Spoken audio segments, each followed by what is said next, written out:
Bote bandeko balandi ya magazine d'actualité Christian chez vous bisikano sobozuli baku ya Rolanda biso mokolo ya lelo. Nous sommes aujourd'hui jeudi le 20 mars 2025. Bienvenue à ce nouveau numéro. La CPI a outil kotinda ba donc la CPI annonce la reprise des enquêtes en RDC dans la période allant à 2022 à ce jour. Une période dont les terroristes armés ont commis de graves crimes contre l'humanité et génocide contre la population congolaise.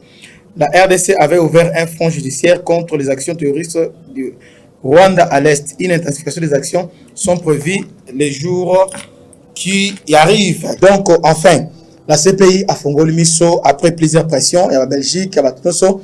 Alors, ce pays a tindi plusieurs mandats d'arrêt contre le haut commandement, il y a l'armée rwandaise et aussi, à niveau de la M23 terroriste, il y a M23. Donc, depuis hier, la CPI est s'activer pour reprendre ce qu'on va enquête. D'ailleurs, avant cela, procureur à CPI, Azalaki Awa, Ayaki Moko, Amekin, vous avez témoignage, tout ça.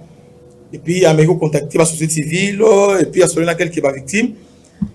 Et, dans la Zongi, je crois qu'il a démarré maintenant l'enquête parce qu'il a maintenant des éléments de preuve Oyo à quoi inculper Rwandais ainsi que terroristes, il y a un 23. À ce propos, suivant le procureur Yemoko, il y a CPI Tolandai. Le procureur de la Cour pénale internationale a annoncé hier la reprise de ses enquêtes en République démocratique du Congo. Karine Khan précise qu'elles porteront plus particulièrement sur la province du Nord Kivu.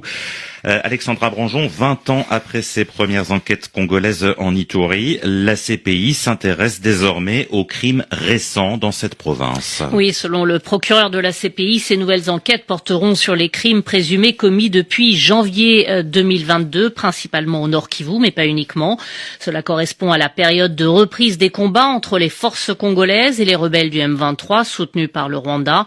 Le procureur précise que son bureau examinera la responsabilité de tous les auteurs présumés ayant commis des crimes relevant du statut de Rome, c'est-à-dire des crimes de guerre, crimes contre l'humanité, génocide.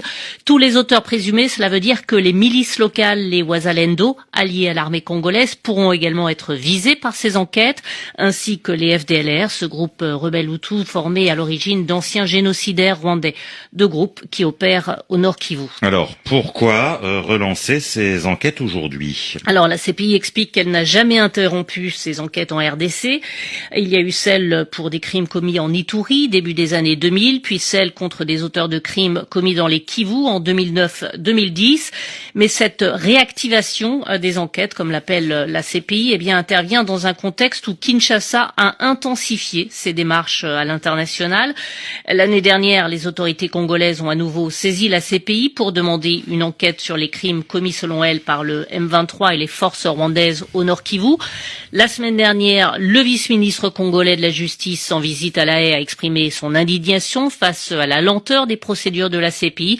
Tout cela alors que des négociations sont en cours depuis avril dernier en Angola pour tenter d'obtenir un accord de paix entre la RDC et le Rwanda. Bon, Bolandi, donc c'est fini pour Paul Kagame. Parce que n'oubliez pas, il n'y a pas que ces dossiers ce pays a lobbyé à 2022 jusqu'à ce jour. C'est-à-dire, date Oyo, M23 Oyo, et version Oyo Bandi. Mais n'oublie pas, depuis 2003, enquête, rapport Mapping Ezali, jusque-là, on va tenir les tiroirs Ezali, Oyo ont démontré dans ces blancs, rôle, il y a Paul Kagame, ainsi que commandement rwandais, na viol, na génocide, Oyo, ba commettait la Congo pendant la période où on a.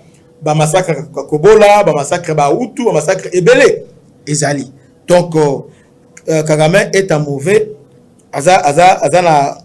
azana position, il y a bien été pour le moment. Vous voyez, tout ça à cause il y a pression Oyo ba mindele bazali ko tchai et surtout à koina pour la mabe pour il y a Belgique. Tolanda Oyo ambassadeur, il y a Belgique à Lobaki à propos il y a Rwanda. Suivons-les. Il n'y a pas de parti pris pour un président ou pour un régime. C'est un parti pris pour le respect du droit international. Et c'est ça manifestement que M. Kagame a du mal à comprendre, probablement parce que ça sert évidemment ses intérêts et la manière de présenter fallacieusement la situation. Il assimile le volontarisme des pays européens et de la Belgique à une démarche anti-rwandaise, alors que nous sommes d'abord et avant tout pour le droit international, quel que soit l'endroit du territoire mondial où celui-ci est mis à mal. C'est ce qui explique la position de la Belgique au niveau de l'Ukraine, au niveau du Moyen-Orient, mais aussi au niveau de la région des Grands Lacs. Alors, prétendre que c'est parce que nous serions mal à l'aise vis-à-vis de notre passé colonial est purement fallacieux. C'est un écran de fumée, finalement, qui sert de prétexte pour peut-être ne pas prendre part au dialogue de Luanda qui aurait dû se tenir et auquel le M23 a décidé finalement de ne pas participer. Et on voit que les exactions sur le terrain se poursuivent. On est très loin d'un cessez-le-feu. Et donc, je pense qu'on ne doit pas se tromper ni d'argumentation, ni sur les faits.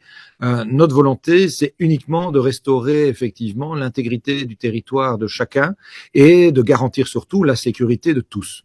Et c'est par ces vidéos que nous mettons point à ces nouveaux numéros. Que Dieu vous bénisse. À la prochaine. Ciao.